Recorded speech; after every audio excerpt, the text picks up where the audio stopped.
my number one tip for parents and anyone helping some of our students at home is focused practice. It is really, really important not just to play your songs or pieces all the way through, but to stop and focus and actually zoom in on those sections of the piece that are maybe a little bit more tricky, maybe need some more practice.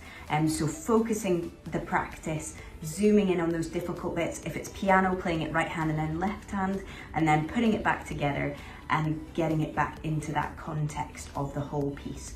I often have pupils come and say to me, oh, I've practiced this 10 times through, but it's no good. It's not helping us improve unless we actually really zoom in on those difficult sections. So number one, zoom in on the difficult sections in practice. Don't tell me how many times you've played it all the way through. Tell me how long you've spent focusing on this tricky bit. Maybe it's a section where you're moving from one chord to another and it's the transition. Maybe it's actually putting both hands together and that's difficult coordination. But whatever it is, zooming in on those tricky bits.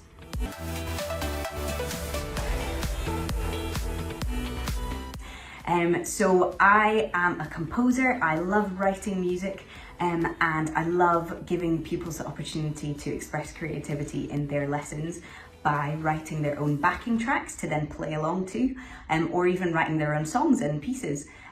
So we do that through using different computer programs such as Logic and Sibelius, and then also for playing piano, the RSL platform is an excellent source for pupils doing exams, preparing and playing along to the backing tracks.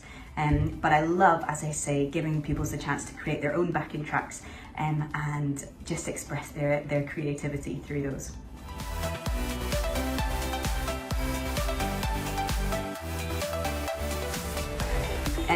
So something that I look back on fondly was we were in a little bit of a difficult spot. The pupil was coming up to one of their exams and they were really struggling with this section of a piece where they had to move their right hand from one position to another and back to the second position.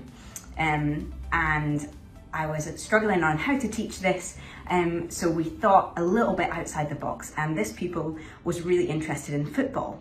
So what we did was we imagined the piano was a football field, and we imagined that their right hand was one of the players, and they had to move around the football field in different positions. So we had left attack, or I'm not a footballer, so I can't remember the names, but we had a striker and we had defence, and we had all the different positions, and the pupil went away and they practiced it. And by connecting and associating the piano with something they were actually interested in, they came back the next week and they had absolutely nailed all the positions in that piece. So that was fantastic, and then they did really well in their exam as well.